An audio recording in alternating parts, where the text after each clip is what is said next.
नमस्कार बच्चों, मैं केपी सिंह आपका अपने परिवार रोजगार सागर में बहुत बहुत स्वागत करता हूं बच्चों। और आज लेकर आया हूं मैं आपके लिए एक स्पेशल क्लास आर्टिकल की। बच्चों, दिल्ली पुलिस के जब से एग्जाम स्टार्ट हुए हैं, आर्टिकल से 2 से 3 क्वेश्चन पूछे जा रहे हैं बच्चों। इसके लिए मैंने बहुत ही महत्वपूर्ण जो इंपॉर्टेंट आपके आर्टिकल हैं वो मैं लेकर आया हूं। आज हम इनको एक्सप्लेन करने वाले हैं और बच्चों ऐसे एक्सप्लेन करेंगे कि आप एक एक आर्टिकल आपके दिमाग में सेट होने वाला है। आ जाओ भाई, हम स्टार्ट करते हैं अपनी क्लास। देखो भाई, सबसे पहले हमारा क्या है भाई, संघ और उसका राज्य क्षेत्र है। संघ और उसका राज्य क्षेत्र किस भाग में है बच्चों? तो भाग 1 में है। कौन से भाग में बच्चों? भाग 1 में। ठीक है बच्चों, और किस आर्टिकल के अंतर्गत आता है? आर्टिकल 1 से 4।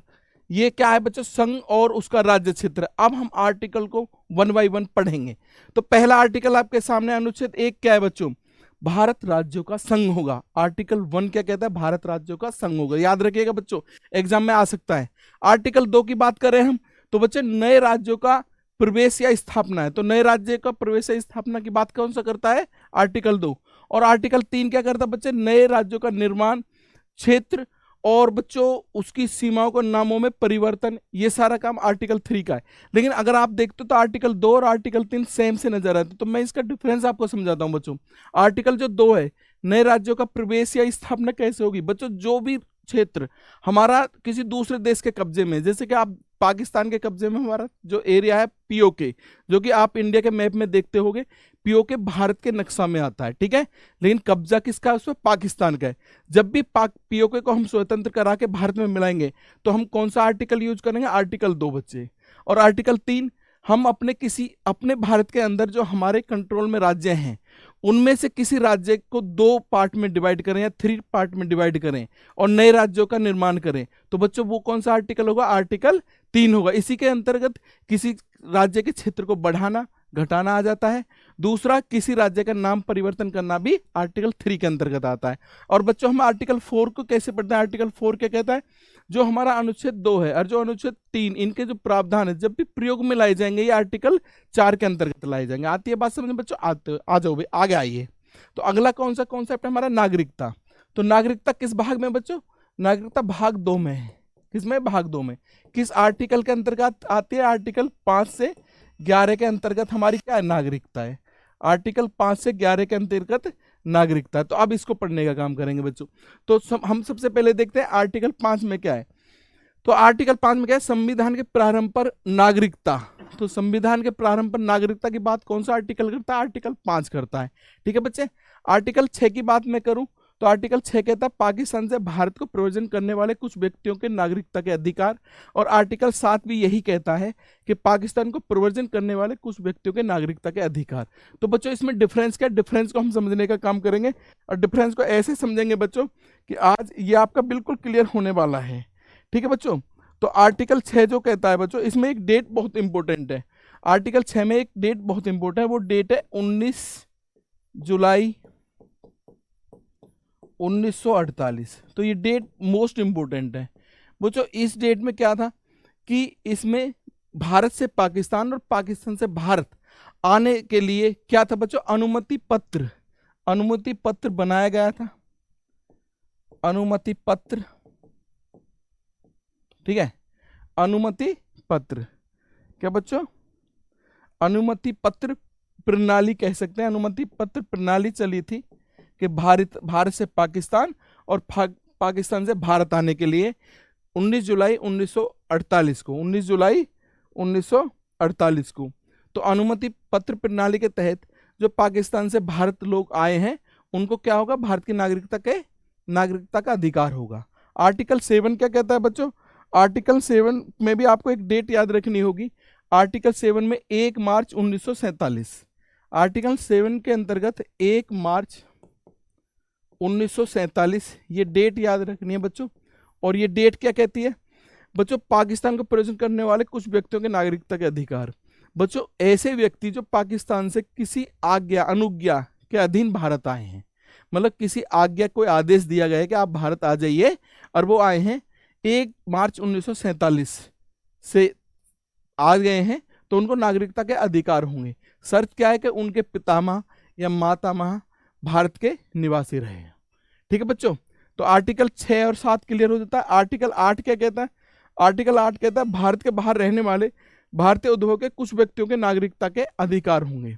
तो बच्चों कैसे होंगे कि अगर यदि यदि उन लोगों ने, ऐसे लोगों ने या ऐसे व्यक्तियों ने भारत के, ऐसे व्यक्तियों ने भारत के राजनयिक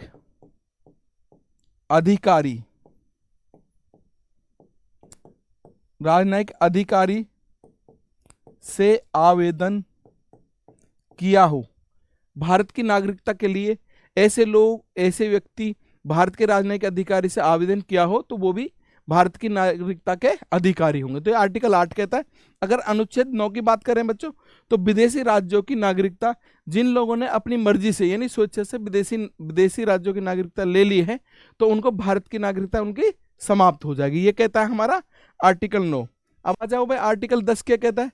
आर्टिकल 10 कहता है बच्चों नागरिकता के अधिकारों का बना रहना। बच्चों जिनको नागरिकता मिल गई उनके नागरिकता के अधिकार बने रहेंगे, बस शर्तें कि उन पर देशद्रोह का मामला ना हो और कुछ चीजें और ना हो। अगर ऐसी स्थितियां पैदा होती हैं तो संसद उनको उनकी नागरिकता समाप्त कर सकती है। ये शक्ति किसके पास है? संसद के पास है। अन्यथा नागरिकता के अधिकार बने रहेंगे। ठीक है बच्चों। अन्य और अनुच्छेद 11 क्या कहता है? संसद द्वारा नागरिकता के अधिकारों को विनियमित करना। तो बच्चों अगर नागरिकता किसी को देनी है तो उसके लिए संसद ही क्या बना सकती है? नियम या कानून बना सकती है। तो ये हमने नागरिकता के अधिकार पढ़े, जो हमने आर्टिकल 5 से 11 पढ़े। अब बात आती है बच्चों मूल अधिकार की। तो मूल अधिकार हमारा कौन सा है? भाग 3 है बच्चों। भाग 3 में क्या है? मूल अधिकार है। और किस आर्टिकल के अंतर्गत है? आर्टिकल 12 से लेकर 35 के अंतर्गत मूल अधिकार आते हैं। ठीक है बच्चे। तो अनुच्छेद 12 क्या कहता है? अनुच्छेद 12 कहता है भाग 3 के प्रयोजन के लिए राज्य की परिभाषा। मेन चीज क्या है? राज्य की परिभाषा। किस आर्टिकल में? तो आर्टिकल 12 में है। तो आर्टिकल 13 क्या कहता है? जब मूल अधिकार से असंगति या उनका अल्पीकरण करने वाली विधियों का शून्य होना। तो ये आर्टिकल 13 कहता है। अगर बात करें बच्चों हम 14 की, तो यहां से हमसे पहला मौलिक अधिकार है वो कौन सा है बच्चों? राइट टू इक्वलिटी, समता का अधिकार। तो समता के अधिकार में हम आर्टिकल 14, 15, 16, 17 और 18 इन 5 आर्टिकल को पढ़ते हैं। जो हमारा 14 क्या कहता है बच्चों? विधि के समक्ष समानता। विधि के समक्ष सभी लोग कैसे होंगे? एक समान होंगे। ये आर्टिकल 14 है। अगर आर्टिकल 15 की बात की जाए तो आर्टिकल 15 धर्म, मूल वंश, जाति, लिंग,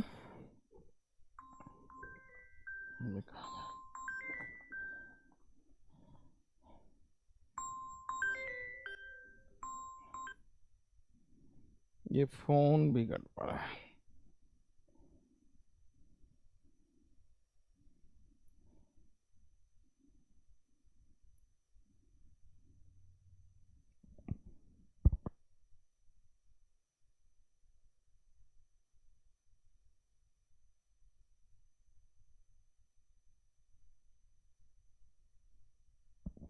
तो 1 मिनट का आपका वो जो ब्रेक लग गया, एक्चुअल में एक फोन आ गया था, वो मैंने थोड़ा सा वो कर दिया। अच्छा आ जाओ भाई। आर्टिकल 15 क्या कहता है बच्चों? धर्म, मूलवंश, जाति, लिंग या जन्म स्थान के आधार पर विभेद पर रोक है।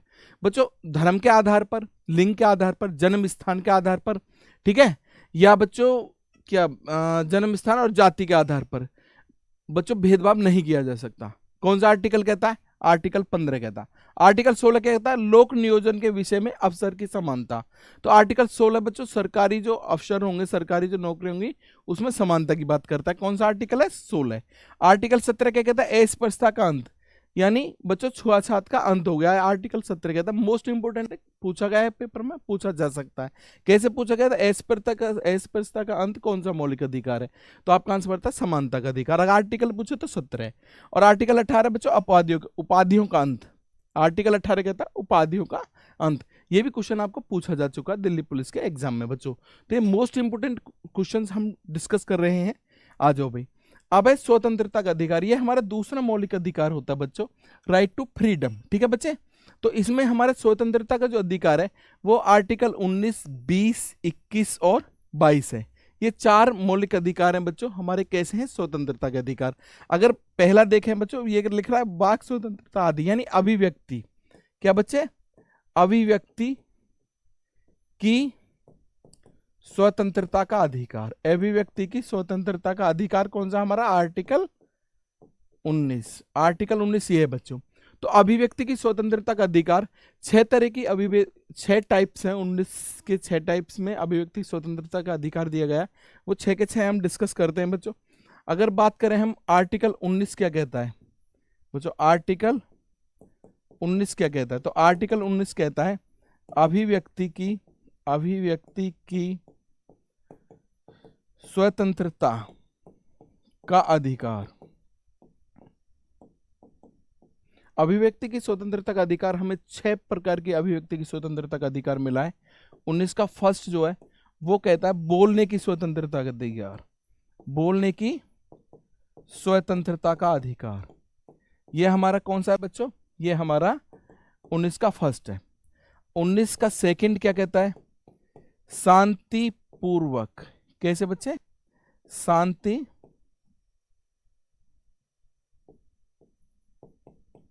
शांति पूर्वक एकत्रित होने का अधिकार, एकत्रित होने का अधिकार। 19 का थर्ड क्या कहता है, सभा या समूह, सभा या समूह बनाने का अधिकार।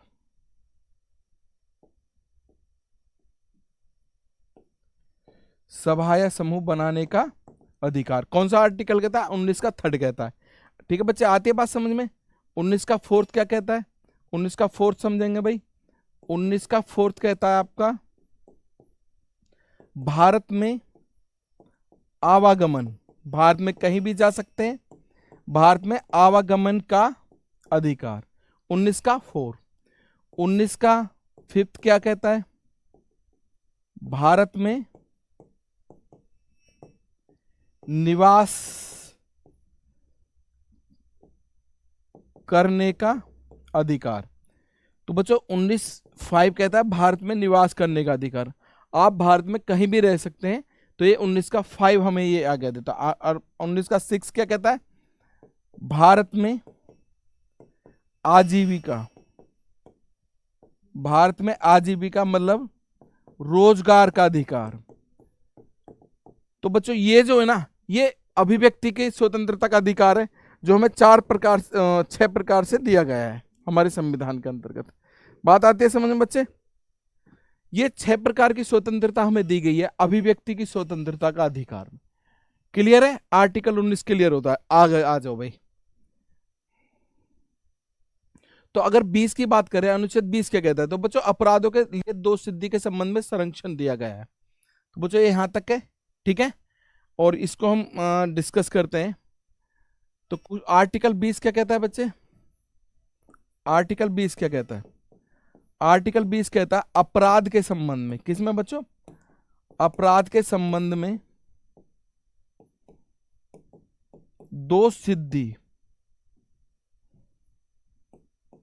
अपराध के संबंध में दोष सिद्धि संबंधी संरक्षण। तो बच्चों भारतीय संविधान अगर किसी अपराधी पर अपराध सिद्ध हो जाता है, दोष सिद्ध हो जाता है, तो उसके संबंध में संरक्षण दिया गया है, और 3 प्रकार से संरक्षण दिया गया है, उनको पढ़ेंगे बच्चों। आर्टिकल 20 का फर्स्ट कहता है, आर्टिकल 20 का फर्स्ट कहता है, क्या कहता है बच्चों, अपराध के संबंध में दोष सिद्धि संबंधी संरक्षण। तो आर्टिकल 20 का जो फर्स्ट है वो कहता है कि अपराधी को अपराध के समय में के हिसाब से सजा मिलेगी।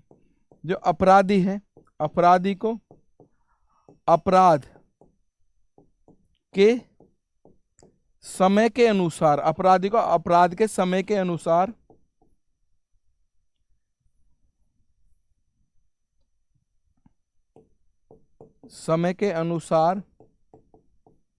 सजा मिलेगी।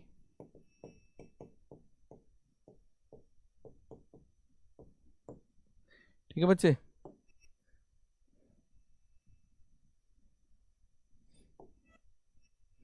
बीस का सेकंड क्या कहता है, आर्टिकल 20 का सेकंड, आर्टिकल 20 का सेकंड कहता है कि अपराधी को खुद के विरुद्ध यानी स्वयं के विरुद्ध, अपराधी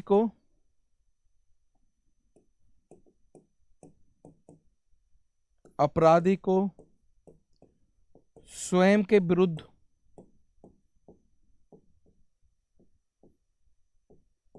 गवाही, अपराधी को स्वयं के विरुद्ध गवाही देने के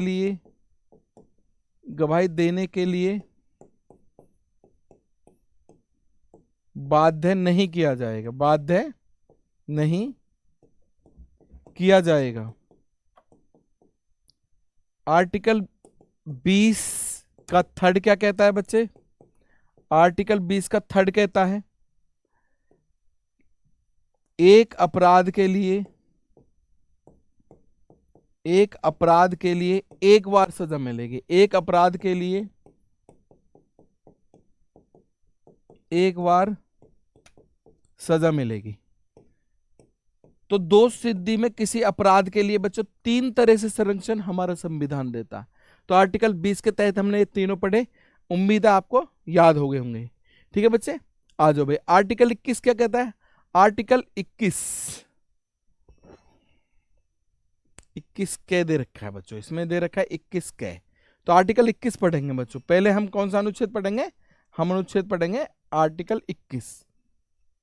आर्टिकल 21 ये है भाई, यहाँ पे क्या है बच्चे? ये आर्टिकल 21 क्या कहता है? इसको आर्टिकल 21 है प्राण और दैहिक स्वतंत्रता का अधिकार। प्राण और दैहिक स्वतंत्रता का संरक्षण दिया गया है किसमें? आर्टिकल 21 में। या इसको कहते हैं बच्चों जीवन का अधिकार, जीवन का अधिकार। देखो बच्चों, ये जो आर्टिकल 21 है, ये जो क्या कहता है? प्राण और दैहिक स्वतंत्रता का संरक्षण यानी जीवन का अधिकार है। तो बच्चों कुछ जो लोग होते हैं सुसाइड कर लेते थे, सुसाइड करना भी एक अपराध है। हमारा आर्टिकल 21 कहता है कि भाई जीवन का अधिकार है, प्राण और दैहिक स्वतंत्रता का संरक्षण करेंगे। अगर ये जीवन मिला है तो इसको क्या करना है? हमें संरक्षित करते रहना है, इसको खत्म नहीं करना है। तो हमारा संविधान इसको खत्म करने के लिए मना करता है। किस आर्टिकल के तहत? आर्टिकल 21 के तहत। अब बच्चे ये आ जाता है हमारा आर्टिकल 21 के, ये क्या है भाई? ये बालकों, जो बच्चे हैं जो 6 से 14 वर्ष के बच्चे हैं, उनको शिक्षा का अधिकार मिला है और शिक्षा का प्राथमिक शिक्षा का अधिकार मिला है। कैसी शिक्षा का बच्चों? प्राथमिक शिक्षा का अधिकार मिला है। ठीक है, निःशुल्क और अनिवार्य शिक्षा दी जाएगी। किसके आधार पर? आर्टिकल 21 के आधार पर। आर्टिकल 21 के आधार पर कैसी शिक्षा बच्चों? प्राथमिक शिक्षा का अधिकार मिला है। प्राथमिक शिक्षा का अधिकार दिया गया है किस आर्टिकल के तहत? आर्टिकल 21 के तहत। प्राथमिक शिक्षा जो कि निःशुल्क, कैसे बच्चों? निःशुल्क, अनिवार्य और निःशुल्क, अनिवार्य एवं निःशुल्क शिक्षा दी जाएगी। कितने वर्ष के बच्चे को? 6 से 14 वर्ष के बच्चे को। तो बच्चों ये हमारे संविधान में, मूल संविधान में नहीं था। इसे किस संविधान संशोधन द्वारा मौलिक अधिकार बनाया गया था? 86वें संविधान संशोधन 2002 द्वारा। ठीक है बच्चे, बात आती है समझ में? आ जाओ भाई। नेक्स्ट हमारा आर्टिकल कहता है आर्टिकल 22। क्या है? कुछ दशाओं में गिरफ्तारी और निरोध से संरक्षण। तो बच्चों आर्टिकल 22 को समझेंगे कि कुछ दिशाओं में गिरफ्तारी के लिए या निरोध से संरक्षण कैसे देता है हमारा संविधान, इसको हम डिस्कस करते हैं।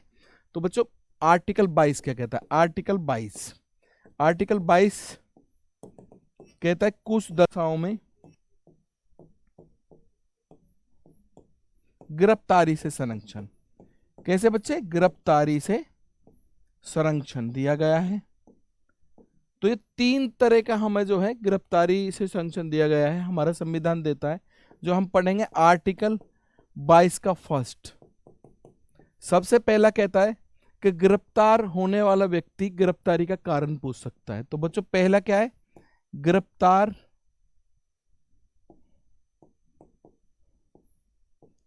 होने वाला व्यक्ति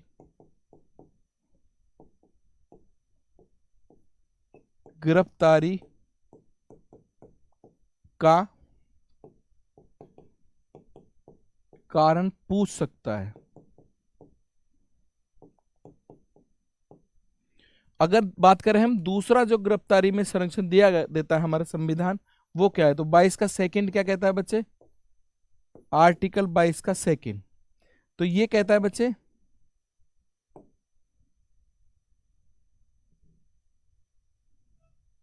आर्टिकल 22 का सेकंड कहता है कि 24 घंटे में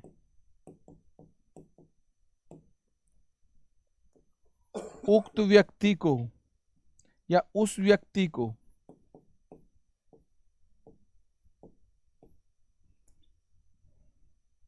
नजदीकी न्यायालय या मजिस्ट्रेट के सामने प्रस्तुत करना, या मजिस्ट्रेट के सामने प्रस्तुत करना।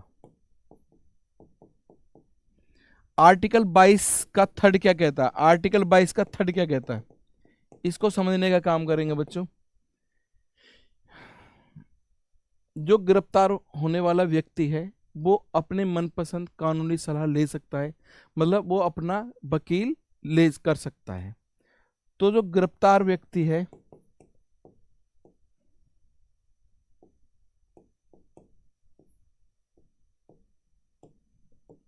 व्यक्ति अपनी मनपसंद कानूनी सलाह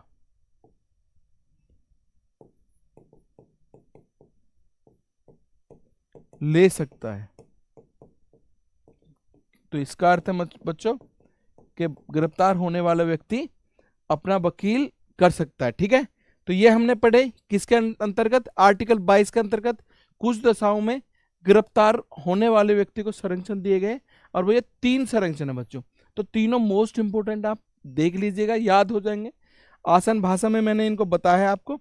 तो नेक्स्ट देखते हैं बच्चों। जो नेक्स्ट है हमारा आ जाता है अब आपका आर्टिकल 23, क्योंकि 22 हमने पढ़ा है। हाँ, 20 पढ़ लिया, ठीक है, 22 पढ़ा है। ठीक है बच्चे, अब आर्टिकल 23 पे आ जाओ। तो बच्चों आर्टिकल 23 जो है ना, 23 और 24, वो है शोषण के विरुद्ध अधिकार, राइट अगेंस्ट एक्सप्लोटेशन। तो ये देखेंगे बच्चों। तो आर्टिकल इसमें क्या है? एक तो आर्टिकल 23 है और एक आर्टिकल 24 है। इसमें क्या है बच्चों? मानव के दुर्व्यापार और बलात्श्रम का प्रतिषेध है। और आर्टिकल 24 कहता है कि जो बच्चे 14 वर्ष से कम वाले बच्चे, 14 वर्ष से जो कम है बच्चे, वे कारखानों और खानों में काम करने पर उनको क्या कर दिया बच्चों? निषेध कर दिया गया। ठीक है, 14 वर्ष के बच्चों, 14 वर्ष तक के बच्चे है ना, 14 वर्ष से कम आयु के बच्चों के बालकों पर यह लागू होता है कि वे कारखानों और खानों में काम करना उनका निषेध कर दिया गया। ठीक है बच्चों, ये हमारा आर्टिकल 24 कहता है। अब आता है हमारा मौलिक अधिकार नंबर 3।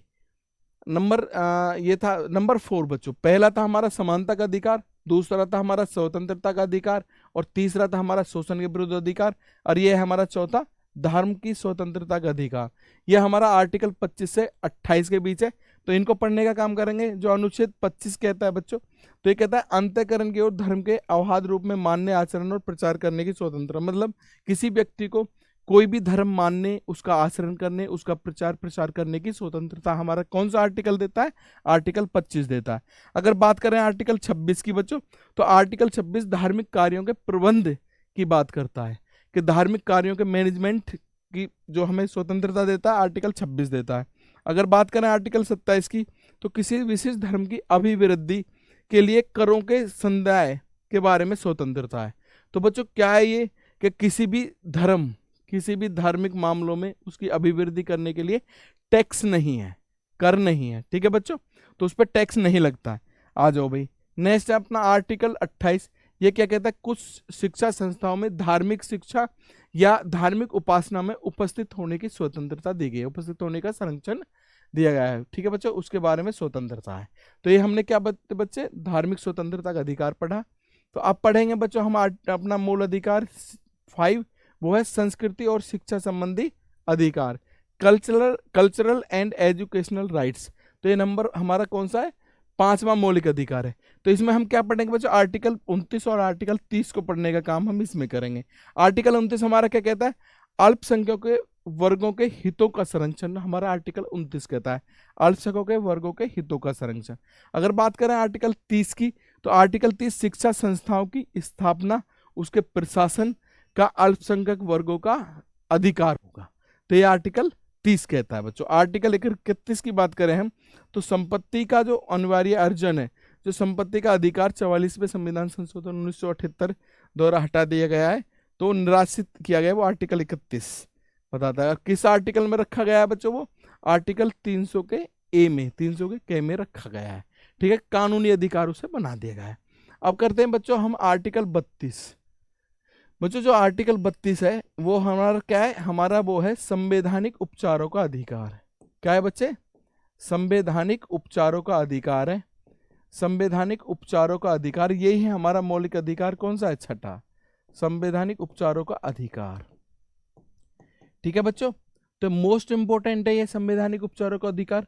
बच्चों अगर जो हमने ये मौलिक अधिकार पढ़े इनका शोषण होता है तो उस शोषण के खिलाफ आप सुप्रीम कोर्ट में आर्टिकल 32 का प्रयोग कर सकते हैं, सुप्रीम कोर्ट में रिट दायर कर सकते हैं। तो संवैधानिक उपचारों का अधिकार हमारा आर्टिकल 32 है। और इसी जो है हमारे मूल अधिकार को डॉक्टर भीमराव अंबेडकर, डॉक्टर भीमराव अंबेडकर, ठीक है बच्चों, डॉक्टर भीमराव अंबेडकर ने संविधान की आत्मा कहा है। वैसे क्वेश्चन बच्चों अगर सीधा सिंपल क्वेश्चन आपसे पूछा जाए कि संविधान की आत्मा किसे कहा जाता है, तो संविधान की आत्मा प्रस्तावना को कहा जाता है। अगर क्वेश्चन ये पूछा जाए संवैधानिक उपचारों के सिद्धांत या संवैधानिक उपचारों के अधिकार को संविधान की आत्मा किसने बताया, तो डॉक्टर भीमराव अंबेडकर ने बताया। ठीक है बच्चों, आर्टिकल 33 की बात करें या 34 की, तो आर्टिकल जो 33 है बच्चे, तो आर्टिकल 33 को समझने का काम करेंगे हम। तो आर्टिकल 33 बच्चे क्या कहता है? आर्टिकल 33 कहता है आपका संसद जो है ना सेना और सशस्त्र बल या खुफिया विभाग के लिए नियम बना पाएगी। तो जो हमारी सेना है या बच्चों ये हमारे बल हैं, सशस्त्र बल हैं, इनके लिए नियम कौन बनाएगी? संसद बनाने का काम करेगी। अगर आर्टिकल 34 को हम पढ़ें बच्चों, तो आर्टिकल 34 कहता है, आर्टिकल 34 बच्चों संसद कानून बनाते किसके लिए? अगर किसी भी क्षेत्र में सैनिक कानून है ना, मार्शल लॉ, या हम कह सकते हैं राष्ट्रपति शासन लगा हुआ है, तो बच्चों वहाँ पे क्या है कि वहाँ पे मौलिक अधिकारों से संबंधित चीज़ें हैं आर्टिकल 34 में। तो जो आम जन है, जो सामान्य लोग हैं, उनके मौलिक अधिकार वहाँ पे समाप्त किए जा सकते हैं। ठीक है, तो आर्टिकल 34 है। और आर्टिकल 35 जो है बच्चों, आर्टिकल 35 में क्या है? आर्टिकल 35 में बच्चों ये है कि जो संसद है, संसद मौलिक अधिकारों से संबंध में क्या बना सकती है? कानून बना सकती है। तो बच्चों ये आप चीज़ें पढ़ेंगे, तो मैंने सिंपल भाषा में आपको इस चीज़ को समझाया। अब करते हैं हम राज्य के नीति निर्देशक तत्वों के बारे में बच्चों। ठीक है, राज्य के नीति निर्देशक तत्व के बारे में बात करते हैं, तो ये हमारे भाग 4 में है और आर्टिकल बच्चे 36 से 51 के अंतर्गत ये है। आर्टिकल 51 से कहाँ तक है? आर्टिकल 51 तक है, 36 से 51 तक। तो बच्चों इसको समझने का काम करेंगे। यहाँ से कम 5 से 6 क्वेश्चन आपके दिल्ली पुलिस के एग्जाम में अब तक आ चुके हैं। तो इस आर्टिकल को समझिए। आर्टिकल 36, अनुच्छेद 36 क्या कहता है बच्चों? अनुच्छेद 36 में बच्चों भाषा की परिभाषा दी गई है। क्या दी गई है? भाषा की परिभाषा। ठीक है बच्चों, इसको क्या बना लेंगे? भाषा।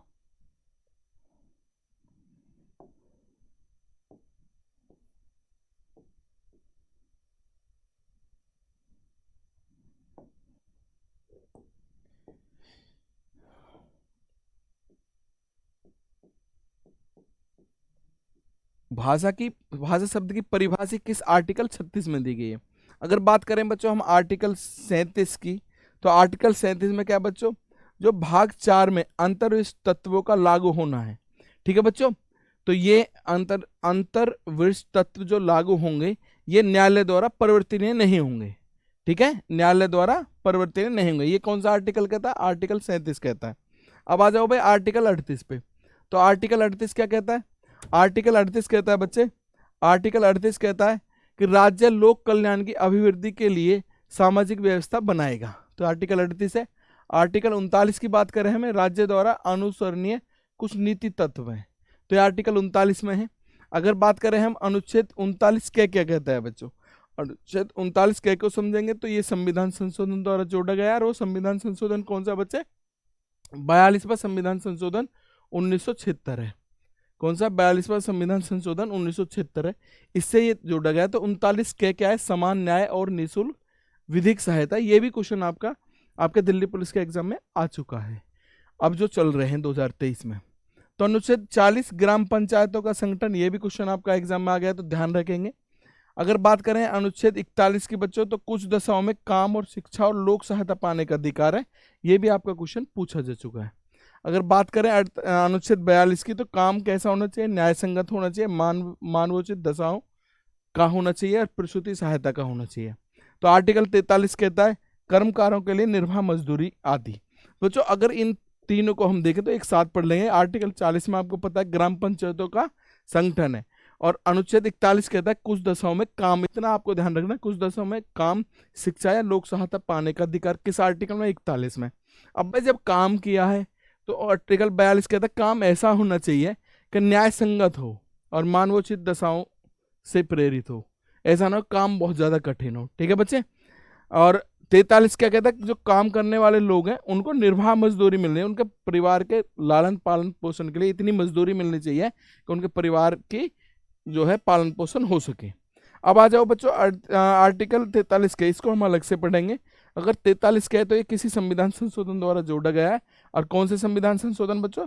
42वें संविधान संशोधन 1976। कितना बच्चों? 1976। 1976 द्वारा ये जोड़ा गया है। तो इसमें क्या है बच्चे? अगर इसमें हम देखें 1976, ठीक है बच्चे।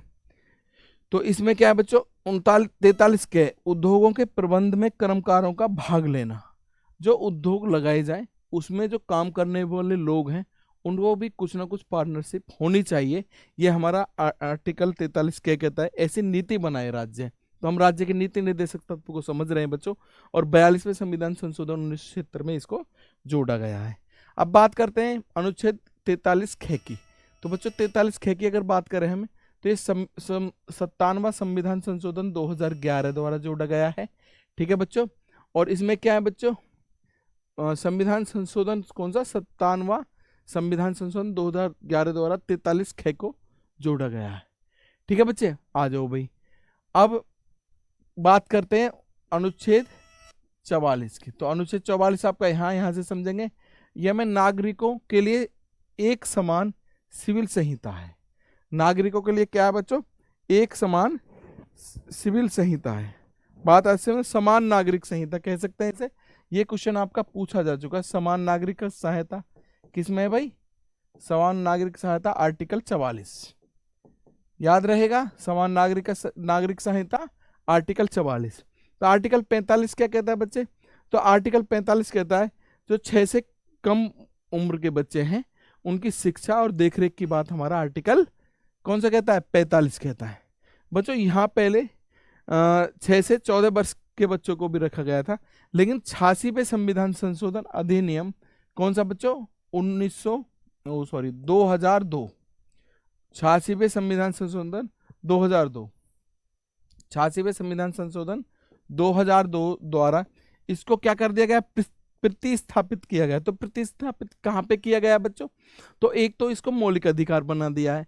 तो आर्टिकल 21A में रखा गया है कि भाई 6 से 14 वर्ष के बच्चों को अनिवार्य प्राथमिक शिक्षा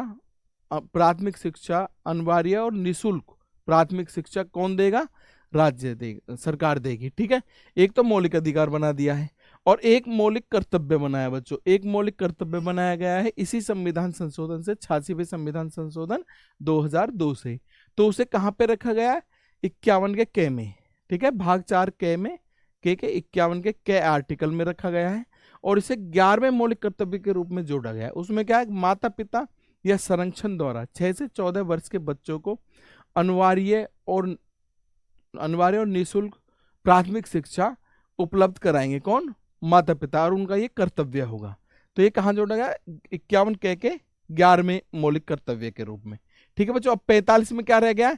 45 में ये रह गया कि 6 वर्ष से कम उम्र के बच्चों की देखरेख और शिक्षा के लिए राज्य क्या बनाए? नीति बनाए। तो ये बात है भाई। ठीक है। आ जाओ नेक्स्ट।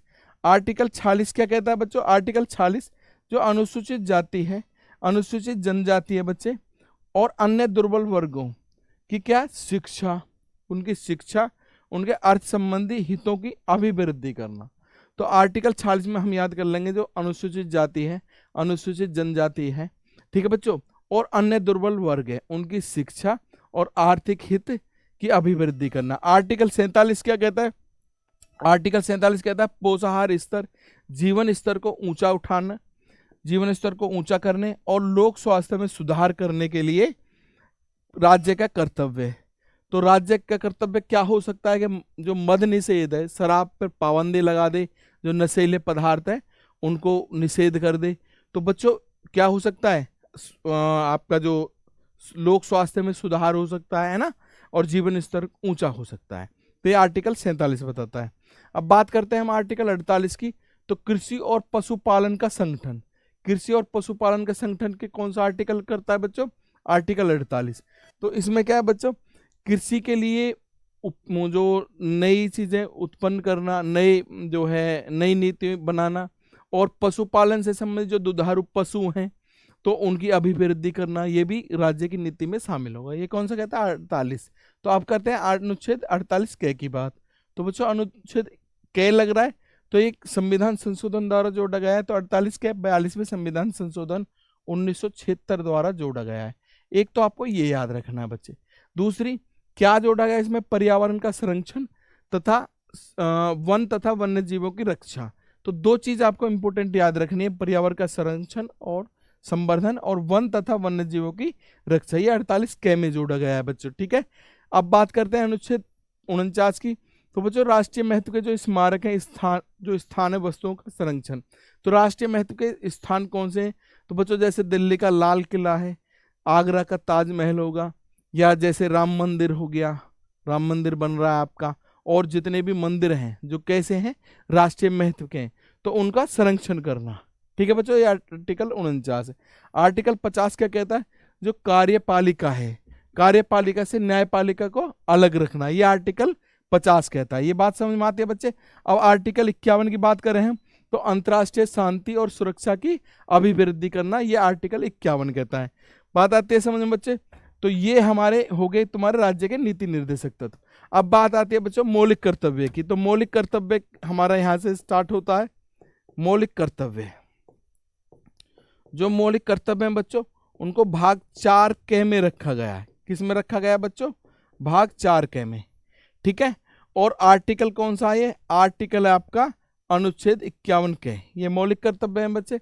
तो मूल कर्तव्य हमारे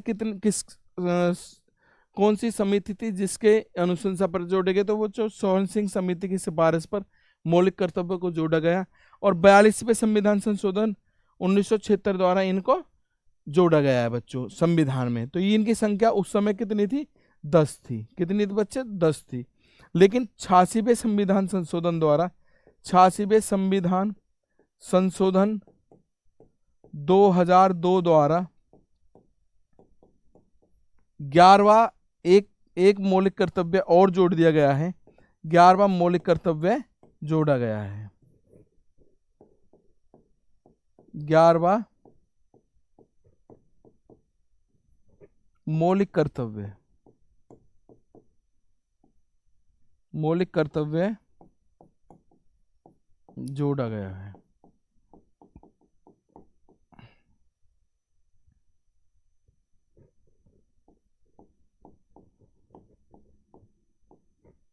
ठीक है बच्चे। तो अगर पूछे कि मौलिक कर्तव्यों की वर्तमान में संख्या क्या है? जो वर्तमान में मौलिक कर्तव्य हैं, वर्तमान में मौलिक कर्तव्य बच्चे कितने हैं? 11 हैं। कितने हैं? 11 हैं। बात आती है समझ में। आ जाओ भाई नेक्स्ट। अगर हम आगे की बात करें तो राष्ट्रपति उपराष्ट्रपति को हम देखते हैं, और ये पढ़ते हैं बच्चों हम भाग 5 में। किस में पढ़ेंगे हम? भाग 5 में। ठीक है बच्चों। तो सबसे पहले हम राष्ट्रपति को पढ़ते हैं। किसको भाई? राष्ट्रपति को। तो राष्ट्रपति आर्टिकल 52 की बात करें तो भारत का जो राष्ट्रपति के पद का विवरण है, राष्ट्रपति के पद का विवरण है कि भारत के एक राष्ट्रपति होंगे। कौन सा आर्टिकल बताता है? आर्टिकल 52 बताता है। आर्टिकल 53 क्या कहता है? संघ की कार्यपालिका शक्ति, मतलब राष्ट्रपति के कार्य और उनकी शक्ति। राष्ट्रपति के कार्य और शक्ति के बारे में कौन बताता है? राष्ट्रपति के कार्य व शक्ति के बारे में कौन बताता है बच्चों? हमारा आर्टिकल 53 बताता है। आर्टिकल 54 क्या कहता है? आर्टिकल 54 कहता है राष्ट्रपति का निर्वाचन। तो बच्चों राष्ट्रपति का जो निर्वाचन है उसके लिए एक निर्वाचक मंडल बनाना पड़ता है। क्या बच्चों, निर्वाचक मंडल। इस निर्वाचक मंडल में लोकसभा के निर्वाचित सदस्य, लोकसभा के निर्वाचित सदस्य, राज्यसभा के निर्वाचित सदस्य और विधानसभा के निर्वाचित सदस्य वोट करते हैं। तो लोकसभा के निर्वाचित सदस्य, विधानसभा के निर्वाचित सदस्य और राज्यसभा के निर्वाचित सदस्य किसको बनाने में वोट करते हैं? राष्ट्रपति को। तो ये किसमें है? आर्टिकल 54 में। अनुच्छेद 55 क्या कहता है? राष्ट्रपति के निर्वाचन की रीति के बारे में बताता है बच्चे। अनुच्छेद 56 क्या कहता है? राष्ट्रपति की पदावधि, जो कि कितनी है? 5 साल है। कितनी है बच्चों? 5 वर्ष। बात आती है समझ में? अब आर्टिकल 57 क्या कहता है? पुनः निर्वाचन के लिए पात्रता। बच्चों भारत में राष्ट्रपति कितनी बार बन सकते हैं, और ये कौन सा आर्टिकल कहता है? आर्टिकल 57 बताता है। आर्टिकल 58 क्या कहता है? राष्ट्रपति निर्वाचित होने के लिए अहर्ताएं, मतलब योग्यताएं। तो राष्ट्रपति बनने के लिए जो योग्यताएं बच्चों, भारत का नागरिक होना चाहिए, पहली योग्यता ये है। दूसरी, 35 वर्ष की आयु प्राप्त करता हो। तीसरी, लोकसभा के सदस्य के योग्यता रखते हो। चौथी, किसी लाभ के पद पर न हो। तो ये 4 योग्यताएं भारत के राष्ट्रपति बनने के लिए हैं। और इन 4 योग्यताओं से तो बच्चों आधी जनसंख्या भारत के राष्ट्रपति बनने के लिए तैयार हो जाएगी। क्योंकि अगर आप देखते हो ग्राम प्रधान के चुनाव के लिए कहीं कहीं पे 7, 8, 10 से लोग खड़े हो जाते हैं, और ये तो फर्स्ट सिटीजन ऑफ इंडिया है, वह प्रथम नागरिक है भारत का, और उसके लिए इतनी योग्यताएं, तो ये योग्यताएं तो सब में हो जाएंगी। तो बच्चों एक इसमें क्या है, मैं आपको एक्सप्लेन कर देता हूँ कि इसमें चीज़ें क्या हैं। कि एक प्रस्ताव बनेगा, और उस प्रस्ताव में जो भी नॉमिनेशन करेगा राष्ट्रपति के फॉर्म के लिए, उसमें 50 जो संसद के सदस्य होंगे, चाहे वो राज्यसभा से हो या लोकसभा से, वो साइन होंगे। और वो प्रस्ताव में जब साइन कर देंगे तो वो हो जाएंगे प्रस्तावक। जब वो सक्षम निकाय के पास जाएगा प्रस्ताव, और वहाँ पर 50 सांसद वहाँ पर साइन, निर्वाचन आयोग के सामने साइन करेंगे, वो होंगे 50 अनुमोदक, वो भी संसद के सदस्य होंगे। मतलब एक राष्ट्रपति के नॉमिनेशन के लिए संसद के 100 सदस्यों यानी 50 प्रस्तावक और 50 अनुमोदक, इनकी आवश्यकता होती है। तब आप जो है क्या कर सकते हैं, जो है भैया चुनाव में भाग ले सकते हैं। और इस चीज के लिए है फिर ये जो आधी से ज्यादा भारत की जनसंख्या बाहर हो जाती है। बात आती है समझ में बच्चे? आ जाओ भाई, नेक्स्ट क्या कहता है? नेक्स्ट आर्टिकल है आर्टिकल 59।